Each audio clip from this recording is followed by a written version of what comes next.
Hi everyone, how are you?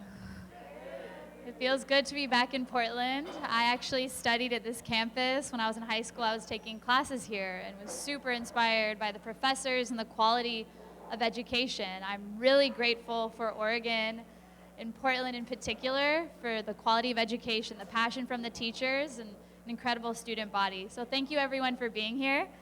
I've worked for the UN for a long time, for 7 years. A big chunk of my career has looked at ending violence against women. So we set up programs in 5 pilot cities around the world on how to design social change for women and girls in public space.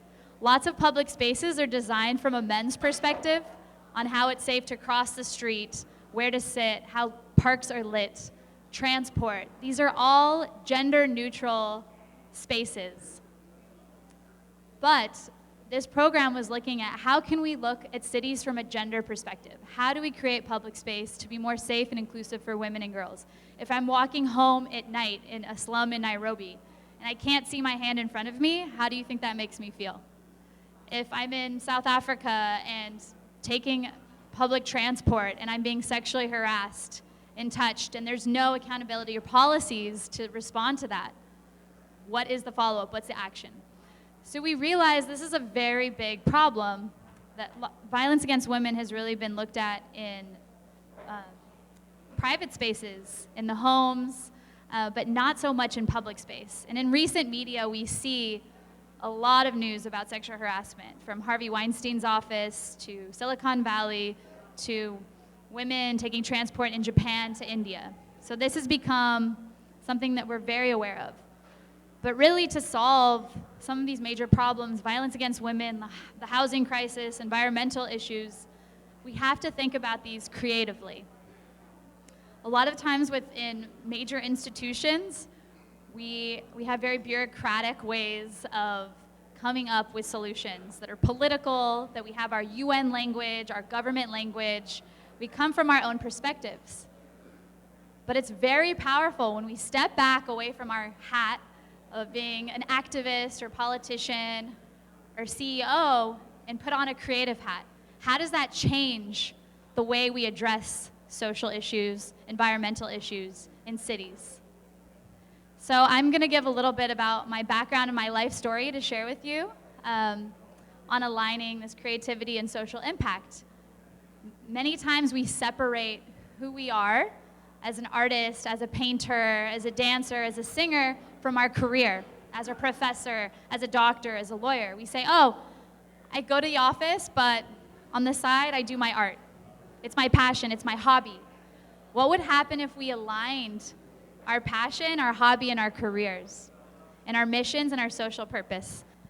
So I moved to Kenya after working for the UN in New York for many years, and I started connecting to my life as a dancer for the first time, aligning my work with dance with my work with the UN.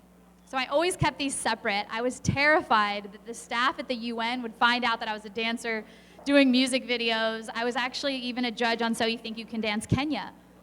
And my worst nightmare would be that colleagues at the UN would say, oh, we saw Vandana on TV. But then I realized that why do I keep hiding these pieces of who I am from each other? What happens if I bring them together? So I started teaching dance workshops on women's rights alongside doing empowerment trainings. So instead of separating my workshops with the UN, I started combining them with movement and how you use the body as something political. The body is symbolically and literally a political thing. How I show up, how I move, how I stand, what spaces I take up is political. So going a step further, I started thinking about how can I combine these two worlds? And I started filming a documentary series called We Speak Dance, which will be airing on Netflix on New Year's Day. And it looks at dance, culture, politics, history in cities around the world. It's essentially dance journalism. So instead of exploring a city through historians or cultural experts, it's actually exploring the cities through the local dancers and their perspectives. So I started this journey in Nigeria. And my first investor for this project was a Nigerian prince. And he transferred money into my bank account, not the other way around. So we were very lucky to meet the Fela family, Femi and Yeni Kuti, the daughter and son of Fela, who invented Afrobeat music and dance, which is a revolutionary cry in Nigeria to end corruption in the 60s. And he explained to me, the son of Fela, Femi, that there's a dance for every day in Africa. There's dance for burial, for funeral, for weddings, for every single day. It could be the smallest thing or it could be a major life event, and it's still the case today. And he also talked about the connection between revolution and dance, and the political space that you take up with music and art and film and painting. These are all such powerful, potent ingredients to wake up a community, to unite people, to cross gender, race, class divides. After Nigeria, we went to Ghana and filmed in an e-waste site with the usher of Ghana. He picked through scrap metal for 7 years, being exposed to mercury poisoning through cell phones and laptops to save enough money to build a dance school. And after 7 years, he did it. And he trains dancers across Africa and also builds unions where dancers can perform and get paid and have livelihoods based on their art. So there's a connection here between dance and economic development. Next, we traveled to Vietnam. And in Hanoi, I met the woman who opened the first pole dancing studio. And she's a total badass. And she said that, pole dancing, I was more respected here as a pole dancer than I was in Europe. There's less stigma here and sexualization of women's bodies than in Belgium, where I lived before. And this totally broke a stereotype for me.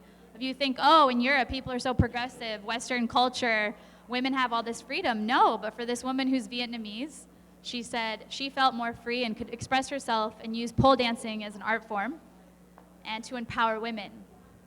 So she did a public performance for us in the streets of Hanoi, pole dancing. And it was the first demonstration this way. And she says it's for women's power, women's rights, and women's autonomy of their body, of being able to express themselves and their sexual identity without having to define that identity for men. It's reclaiming the pole, as I'd like to say. After Vietnam, went to Lebanon. And in Beirut, we met a male belly dancer called Alex. And every day, Alex risks his life by being openly gay in a region that doesn't accept his identity. And not only is Alex open about his sexuality, he also uses dance as protest. How profound is that? Using your art and your passion as protest. So I say, Alex, how do you do this? Well, after he heard about the rapes of women in Tahrir Square, he created a video depicting the pain and violence, touching his body, depicting violence against women, and standing in unity with the women experiencing this, to show his solidarity and strength for the women who are risking their bodies, to put their bodies in public space for something greater. After Vietnam and Lebanon, we traveled to Bali. In Bali, I learned about dance and sacredness. This is something that I've never put together. In communities in Bali, they have what you call a banjar. Every household has a temple, and that temple, the unity of that community, is built and interweaved through dance. There's dance in the temple, which is sacredness. There's dance in the street, which is social. And there's dance on stage, which is performance. Most of us in Western culture know of dance as performance. But social dance, as you see in partner dancing with flamenco or salsa or tango, it's building community. But there's another layer here, dance in the temple. What does that mean?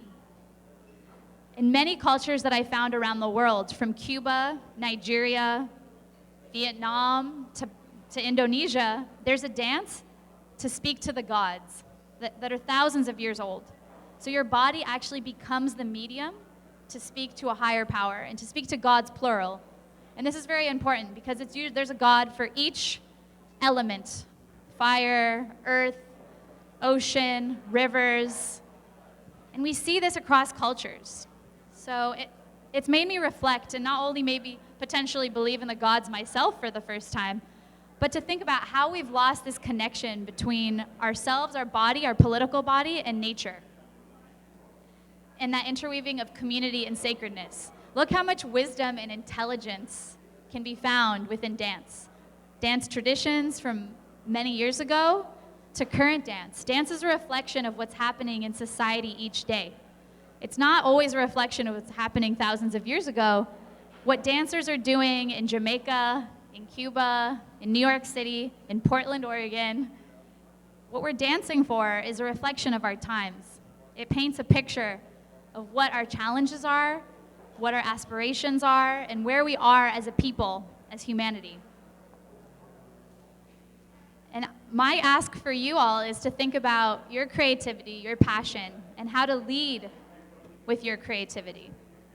Not to think of it as an afterthought, as a hobby, as a skill, as a thing on the side that you apologize for, but to lean in, as they say in Venice, California, lean in to your vulnerability. Lean in to what that part of you is that's human, and use that creativity to lead your career, your relationships, and your personal development. I promise you, you'll come across many beautiful things and connections that you'd never dreamed of. So when filming this show, really uniting dance and politics, two things that don't really go together traditionally, I've actually put all of the parts of the things that I'm passionate about together, and now have this project, this documentary series called We Speak Dance that'll air globally. So all the dancers, all the producers and filmmakers and the team that have made this project possible, I've mobilized hundreds of people around the world to make this project possible. It's not just me. It was my idea, but what made it come to life is hundreds of musicians, dancers, filmmakers, editors, producers coming together for the same cause. And if you have an idea or a business or a social impact policy that you are passionate about, I think you can take it that much further when you align it with creativity. Within the UN, so many ways that we talk about our biggest challenges of the 21st century are very depressing. It's re-victimizing. But when we bring in creativity, we can uplift the conversation. We can not only uplift culture, we can redefine culture. And that's what I'm trying to do with dance, is not only uplift dance as an art form, but to redefine culture through dance. I've been inspired by dance activists around the world who are using dance as protest, using their bodies as political weapons. So I'm gonna do a short dance as protest for the environment, actually. I was just in Mexico, in San Miguel de Allende, doing a TED Talk, and I danced for ending violence against women, which is an issue that I've worked on my whole life. Through my travels, I'm seeing that the environment is such a crucial issue. I'm gonna do a very short dance, and I join you to please send videos of yourself dancing to me, or ask your friends to share as well. Thank you.